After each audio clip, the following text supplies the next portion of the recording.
Reka nongere mbasuhuze kandi mbashimiye inshuti bakunzi ba HPTV Rwanda gukomeza kubana natwe hano tubatambutse ibiganiro byiza biba birimo amakuru agezwe mu masaha atandukanye y'umunsi, inkuru zicukumbuye ndetse n'ibiganiro bitandukanye mu bisata bigiye bitandukanye. Nge nitwa Ruben Masengesho nje kukugezaho amakuru agezweho.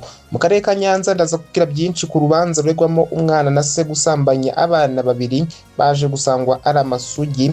Ndaza kukubwira ko Brigadier General Rwivanga yaganira na Perezida Yoweri Kaguta Museveni wa Uganda, kandi ndaza no kukubwira ko ngo nta numwe ufite ubudahangarwa, akaba ari amagambo yari ku iperereza rikomeje ku nzoga z'ibyuma mu mujyi wa Kigali. Naho ndaza kubwira ko ngo abacuruza bihishe inzoga zitwa ibyuma bakomeje kuzungukiramo akavagari hanze y'u Rwanda. Ndaza kubwira ko FDNB yongereye ingabo muri RDC nyuma y'uruzinduko rw'ibanga rwa Generali Niyongabo i Kinshasa mu minsi ishize. Izo ni ingingo tugiye kwakira n'amakuru yacu, reka twitse tuze tuyarambura menye byinshi biri kuvugwa hirya no hino mu isi.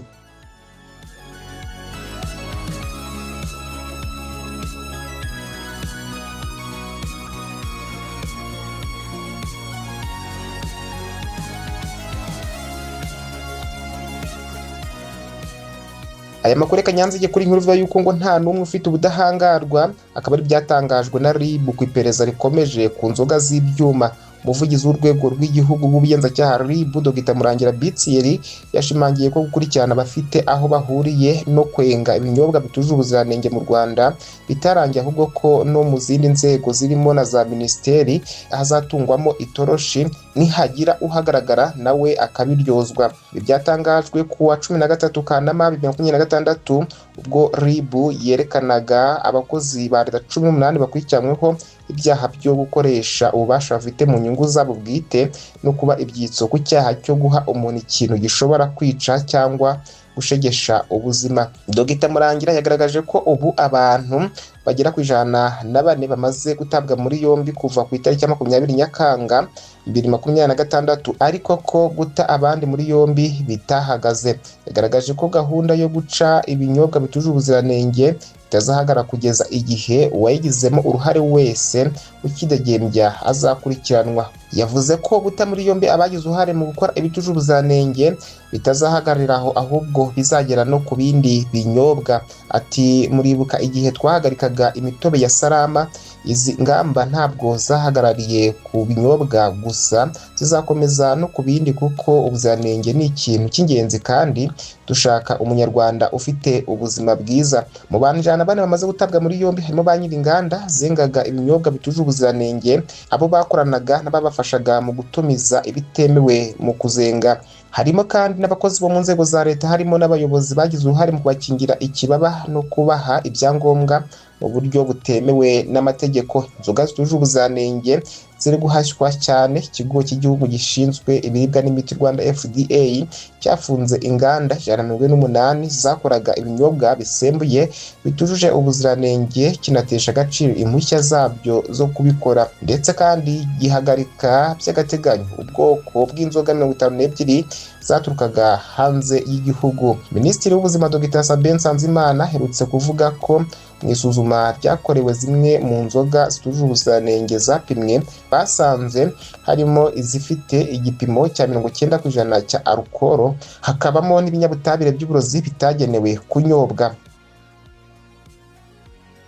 Reka dukomeze mu karere ka Nyanza babwire ko abana basanzwe ari amasugi. Urukiko rugira abere abaregwaga kubasambanya. Urukiko rwisumbuye rwa Huye rwagize umusaza w'imyaka 66 witwa Nyakagabano Claver n'umuhungu we w'imyaka 25 witwa Tuyishime Emmanuel baregwaga gusambanya abangavu barimo w'imyaka 17 n'undi w'imyaka 16 abere. Ni nyuma yo gusanga aba bana ari amasugi.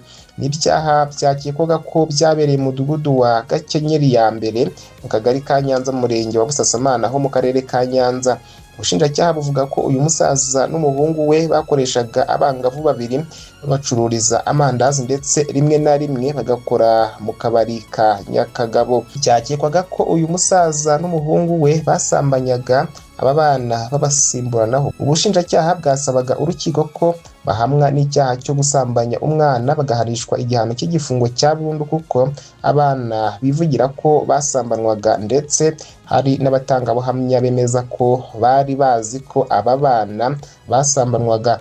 Abakekwa baburanye bahakana ibyaha bakekwaho. Maître Mpayimana Jean Paul wunganiye abaregwa yavuze ko no mu muco nyarwanda bitabaho ko umwana asambana n'umukobwa ngo na se nawe ajyeho basambane, avuga ko ibyo byaba ari amahano. Maître Mpayimana avuga ko raporo yakozwe na muganga yagaragaje ko nta gikomere abana bafite kandi ibizamini byafashwe byagaragaje ko abana nta virusi itera sida bafite, bihabanye n'ibyo abarega bavugaga ko bandujwe iyi ndwara idakira. Ikindi, raporo ya muganga yagaragaje ko abana ari amasugi. Maître Mpayimana Jean Paul yasabye abakiriya be ko bagirwa abere. Avuga kuri raporo ya muganga, umushinjacyaha yavuze ko bisanzwe ko abasambanya abana bagira amayeri menshi, ariko kuba abana bemeza ko basambanywaga ndetse ko hari n'abatangabuhamya bemeza ko bariya bangavu basambanywaga n'abaregwa bakwiye guhamwa n'icyaha bakagihanirwa. Mu isomwa ry'icyemezo cy'urukiko ryabereye mu rukiko rwisumbuye rwa Huye igihe yakurikiranye, urukiko rwafashe icyemezo cy'uko ikirego cy'ubufatanyacyaha nta shingiro gifite, ko abaregwa badahamwa n'icyaha cyo gusambanya umwana, ko bagizwe abere, rutegeka ko abaregwa bahita bafungurwa urubanza rukimara gusomwa. Abaregwa batawe muri yombi muri Nzeri 2025 babanza gufungirwa kuri sitasiyo y'urwego rw'ubushinjacyaha ya Busasamana, nyuma bajya gufungirwa mu igororero rya Huye. Reka dukomeze kuri ivuga yuko Brigadier General Rwivanga yaganiriye na Museveni. Perezida wa Uganda Yoweri Kaguta Museveni yiyemeje gukorana n'abakuru b'ibihugu bigize umuryango wa Afurika y'Iburasirazuba EAC mu rwego rwo gukomeza ubushobozi bw'ingabo z'uyu muryango zihora ziteguye gutabara aho rukomeye. Museveni yabigarutseho kuwa 4 tariki ya 13 Kanama 2026 nyuma yo kwakira Brigadier General Rwivanga uyobora uriya mutwe w'ingabo mu biro bye biherereye Entebbe muri Uganda, aho yamugejejeho ibikorwa bya EASF n'imbaraga zikomeje gushyirwa mu kongera ubushobozi bw'inzego z'umutekano zo mu karere. Mu butumwa yanyujije ku mbuga nkoranyambaga, Museveni yavuze ko nk'umuyobozi w'umuryango wa EAC yijeje ko azaganira na bagenzi be bayobora ibihugu bigize uyu muryango kugira ngo EASF irusheho kugira ubushobozi bwo guhangana n'ibibazo by'umutekano n'iby'ubutabazi mu karere. Yagize ati, naganira na Brigadier General Ronald Rwivanga, umuyobozi wa EASF muri State House Entebbe, anyereka ibikorwa by'uyu muryango n'imbaraga zikomeje gushyirwa mu gukomeza uburyo bwacu bwo guhangana n'ibibazo by'amahoro n'umutekano w'akarere. Yakomeje agira ati, nk'umuyobozi wa EAC nzaganira n'abakuru b'ibihugu bagenzi banjye kugira ngo dukomeze EASF, harimo gutumiza inama y'abakuru b'ibihugu byayo itaraterana kuva mu 2014 no kureba ko uyu muryango uhabwa inkunga ihagije kugira ngo ubashe guhangana n'ibibazo by'umutekano n'ubutabazi mu karere.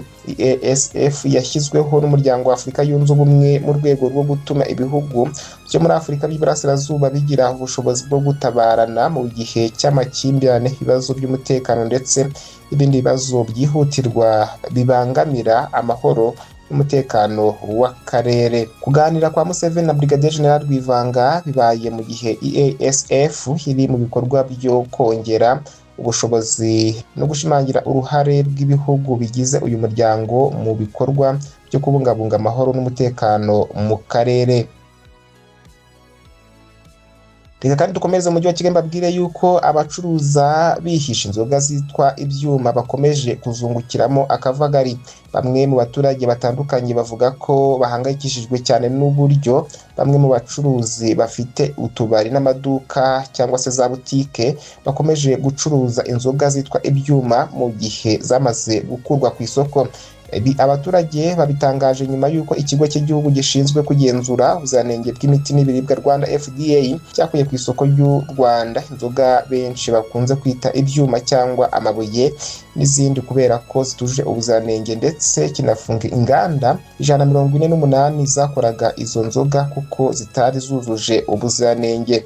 Nyuma y'uko inzoga zitujuje ubuziranenge zirimo izitwa icyuma zikuwe ku isoko mu bice bitandukanye by'umujyi wa Kigali, cyane cyane mu maduka nka butike n'utubari, usanga hari bamwe mu bacuruzi bagicuruza mu ibanga rikomeye izo nzoga ziswe ibyuma, ariko mu ibanga rikomeye. Bamwe mu baturage baganira Ukweli Times bayihamirije ko nubwo inzoga zitwa ibyuma zakuwe ku isoko zikomeje gucuruzwa mu ibanga, ndetse uyifite ari kuyikuramo inyungu ifatika kubera ko itakigaragara ahantu hose. Bavuga ko abanyerondo bari mu bantu bakingira ikibaba abacuruzi bazo, ndetse ko bajya kuzibaha nabo bakazinywa kugira ngo badatanga amakuru y'uko bazifite. Bemeza ko abacuruzi benshi bakimenya ko izo nzoga zitwa ibyuma zikuwe ku isoko bari bazifite, bose bahise bazihisha kugira ngo ubuyobozi n'inzego z'umutekano zitazitwara, ndetse ubu ari bo bari kuzigurisha mu ibanga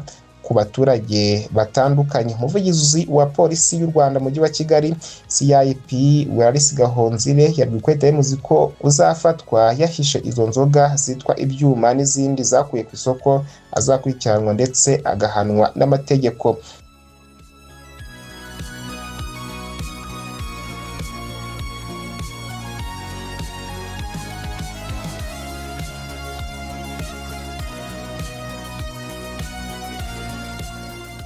Reka dukomeze hanze y'u Rwanda mbwire ko FDNB yongereye ingabo muri RDC nyuma y'uruzinduko rw'ibanga rwa Generali Niyomugabo i Kinshasa.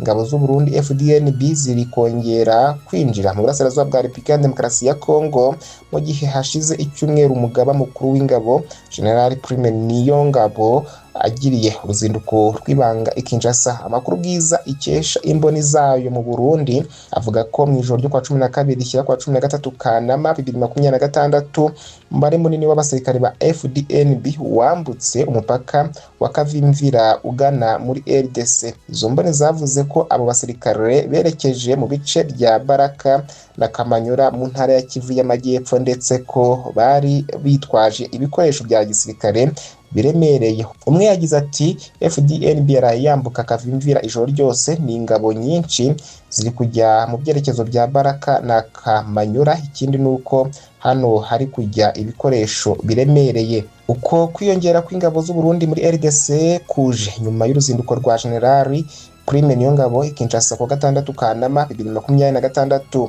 Uruzinduko rwe rwabaye mu gihe u Burundi bukomeje kugira uruhare mu bikorwa bya gisirikare bya leta ya RDC mu ntara ya Kivu y'Amajyepfo. Nubwo ibisobanuro birambuye ku byo General Niyongabo yaganiriyeho i Kinshasa bitigeze bishyirwa ahagaragara, uruzinduko rw'umugaba mukuru w'ingabo mu murwa mukuru i Kinshasa rwabaye mu gihe cy'ibibazo by'umutekano bikomeye mu burasirazuba bw'igihugu cya Kongo. Andi makuru avuga ko Eric Prince washinze umutwe w'abacancuro wa Blackwater nawe aheruka kugirana ibiganiro na perezida w'iki gihugu i Kinshasa, aho bivuga ko yitabiriye inama yabereye muri perezidanse ya RDC ikayoborwa na perezida w'iki gihugu Felix Antoine Tshisekedi Chilombo. Bivuga ko muri iyo nama harimo Eric Prince n'abakorana nawe, abayobozi n'abasirikare ba RDC, bamwe mu bantu bo mu biro bya perezida Tshisekedi ndetse n'abahagarariye u Burundi. Inama ngo yibanze ku gusuzuma uko imitwe y'ingabo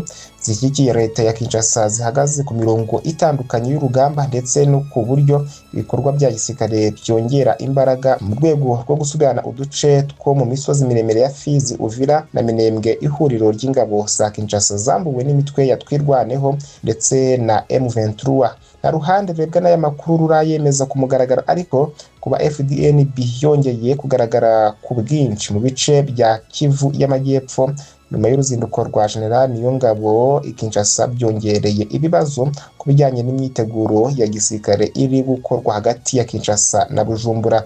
Burundi bwongeye ingabo muri Kongo Kinshasa mu gihe busanzwe buhafite izirenga 20 nk'uko amakuru atandukanye abivuga. Izi ngabo zifatanyije na FARDC, FDL, Wazalendo n'abacancuro b'abazungu mu mezi make ashize zirukanwe mu bice bitandukanye byo mu misozi miremire mu gihe zarimo zigerageza gufata centre ya Minembwe.